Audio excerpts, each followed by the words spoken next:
Hello guys, welcome to the chapter Mail Sequences. In this lesson, we're going to talk about what is a mail sequence. Let's get started. Imagine that you have already built thousands of email subscribers interested to receive email messages from you. Every day, you are receiving new opt-ins from people who visit your webpage and are willingly giving out their info just to receive emails from you. Can you even imagine sending emails manually to those subscribers? Imagine having to send them welcome emails to make them feel comfortable and gain their trust. What if you want to send them other emails too? An email introducing your brand, then maybe 3 days later, another email offering them a discount. You can't do all this work manually. That is where mail sequences come in handy. Mail sequences will help you send a series of emails that are sent automatically once the actions that you have set are triggered. You will notice that mail sequences are trigger-based or time-based. Trigger-based sequences are the actions such as their browsing behavior, subscribing to your list, buying a product, or shopping cart abandonment.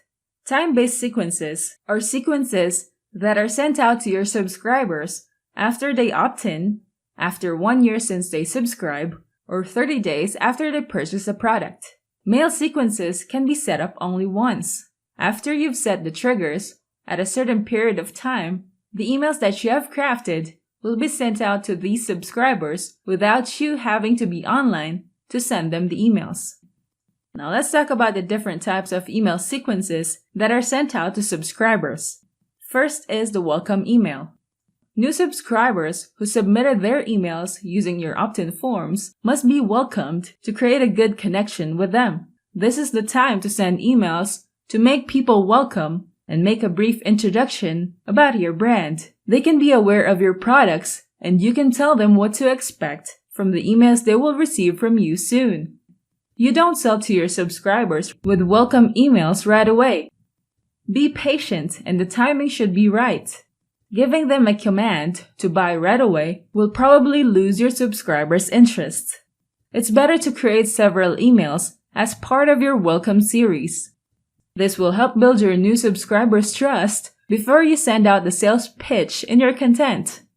Next, you can keep them engaged so that they will stick around and always look forward to receiving emails from you. With this email, you can start sending emails so that they can try your products.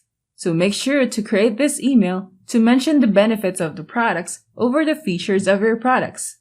Next, the common emails received from e-commerce sites is the abandoned cart sequence. It is common for people to add items to the carts but don't act on them to check out and purchase those products.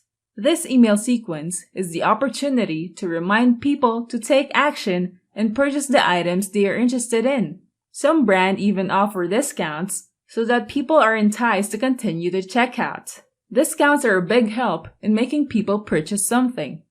Mail sequences can help your business in sending out automated email messages in sequences, which also help you save time. Sequences help your customers be aware of your brand and understand the benefits that you offer. As people receive a series of emails from your brand, they can be converted to a customer who is loyal to your brand, and they will be your long-term customers.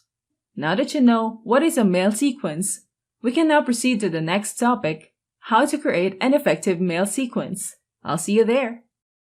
Hello guys! In this lesson, we're going to talk about how to create an effective mail sequence. Let's get started. In the previous lesson, we've talked about what are mail sequences. Now that you know what mail sequences are and how it can affect your business, let's talk about how you can create killer email sequences that can make people engage. First, determine what's your goal. The first step you need to take when starting to make your mail sequence is to determine the goal of your sequence. You can determine your goal by answering these questions. Are you going to make a sale? Are you looking forward to converting people to be your client? Or are you inviting them to join a webinar or join your community? You need to be clear about the end result in your mail sequences. It's no use to spend time making emails to your subscribers when you don't know what your end goal is.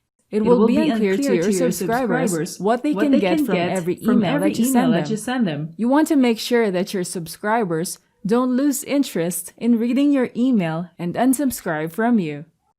Next, plan the number of emails that you need to send before reaching the end goal.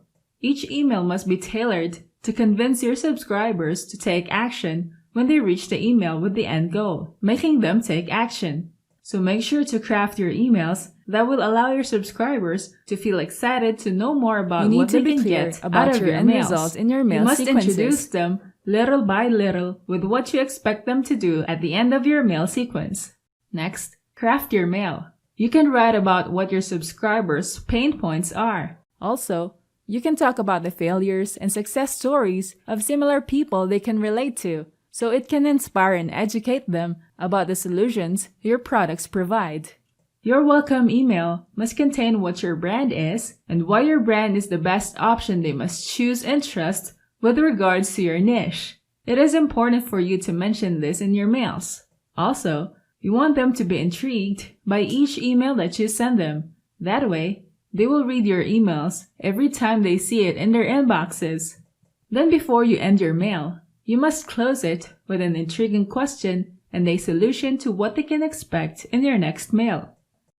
Determine how apart each email will be. You don't have to send your subscribers in your mail sequence an email every single day. You need to space them out to give time for your subscribers to digest your content. You don't want to make your sequence seem like spam, which will end up being ignored. Next, execute your mail sequence. Start creating your mail sequence in your chosen autoresponder. Be patient and take time to gather enough data to see the results. While waiting for the results, you can start to make ways to attract people to opt in to your list on your website. Next, check the results. You can check the reports section of your autoresponder to determine the data gathered in your mail sequence. Check to see if people are engaging in your mails with that mail sequence. Check the open rates and click-through rates. See if it is consistent, and check if it gets lower or higher as people read each email you send in your sequence. Mail sequences help your business make a good sales pitch without making it seem too pushy to make a sale. It establishes a good and trusting relationship with your subscribers. More and more businesses practice creating mail sequences to promote their products to potential customers, which results into an increase in sales. These mail sequences lead to a better relationship with your subscribers. Thanks for watching. Don't forget to like and subscribe and go to technicforce.com for more tools and training.